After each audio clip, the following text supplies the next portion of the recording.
Vos voisins, les voisines, dont les ombres chinoises ondulent sur les volets. Je me suis inventé un amour pantomime où glissent en or et noir tes bas sur tes mollets de ma fenêtre. Bonjour Isabelle. Bonjour Thierry. Alors, comment limiter les risques de cambriolage ou de vandalisation? Alors ça, c'est valable pour l'été, voire même toute l'année. Voire même toute l'année. Mais là, je dirais que c'est la pleine saison. Les cambrioleurs, généralement, sont débordés juillet-août. Vraiment, les pauvres, ils sont en plein dedans. Donc, on va essayer de les embêter un petit peu, si vous voyez ce que je veux dire. Ouais. Alors, qu'est-ce qu'on a à disposition? On a évidemment les alarmes. On a aussi, n'oubliez pas, les opérations tranquillité. Ça consiste à aller vous inscrire au commissariat et la police va faire des rondes régulières autour de chez vous pour vérifier que tout va bien. Et puis il y a un autre système sur lequel on a choisi d'insister aujourd'hui parce que c'est un système qui fait appel à la solidarité et qui part d'un constat simple. Nous sommes le meilleur vigile de notre voisin et vice-versa. Ça veut dire quoi? Ça veut dire qu'il s'agisse d'une zone pavillonnaire, d'une résidence, d'un quartier ou même d'un immeuble, pourquoi pas?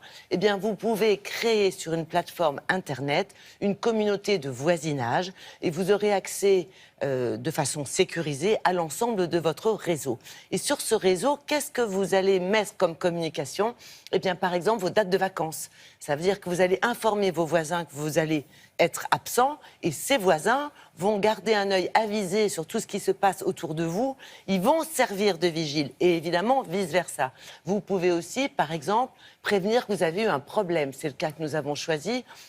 Quelqu'un qui a eu sa voiture vandalisée, qui a prévenu ses voisins, et les voisins, finalement, se sont dit, eh bien, on va se garer dans notre garage, qui est très encombré, on va le désencombrer, et on va se garer dans notre garage, et on ne sera plus vandalisé. Donc ça fonctionne comme ça, et bien sûr, en plus, ça crée un lien social évident, sympathique et convivial. Troisième et dernière information là-dessus, et troisième avantage, les mairies peuvent aussi souscrire. Donc elles ont accès aux alertes et peuvent, si besoin est, envoyer les forces de l'ordre. Donc c'est un système qu'on a trouvé intéressant. Nous avons rencontré le fondateur de cette plateforme, nous avons rencontré également un témoin et Madame le maire de Montesson, qui est assez active, vous allez voir.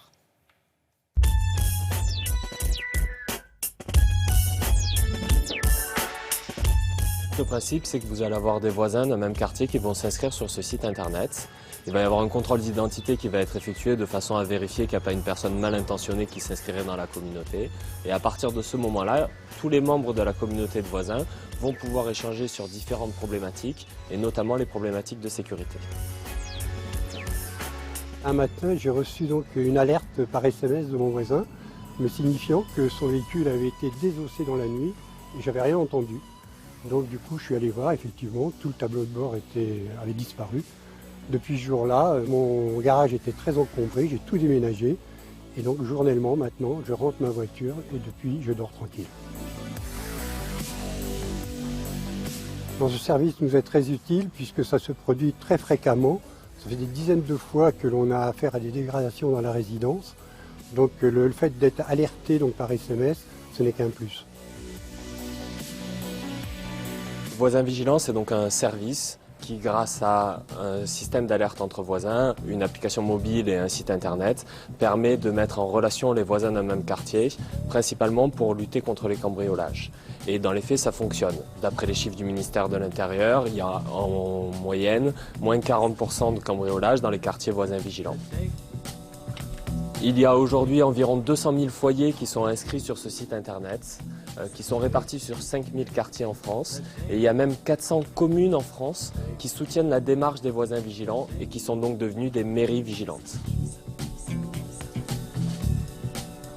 L'objectif de l'adhésion de Montesson a été de faire diminuer donc les risques d'agression, de vol, à la demande de Montessonnais. Un voisin vigilant va poster une alerte sur le dispositif. Nous en sommes avisés tout de suite, ainsi que les forces de l'ordre, qui vont pouvoir intervenir le plus rapidement possible. Et grâce à ce dispositif, il y a une baisse sensible des agressions, des vols et effractions. Bon, c'est efficace, semble-t-il. Qu'est-ce qu'il faut privilégier Évidemment, ça dépend des relations que vous avez avec votre voisinage, mais généralement, c'est de toute façon un bon système pour favoriser des relations courtoises et de solidarité. Car dans la mesure où on dépend les uns des autres et vous allez aider votre voisin, vraisemblablement, il vous renverra l'ascenseur. Ça ne peut que bien se passer, généralement. Sauf, effectivement, si ça se passe très mal, donc avec vos voisins. Mais là, c'est encore un autre débat. Bon, en tout cas, merci beaucoup Isabelle.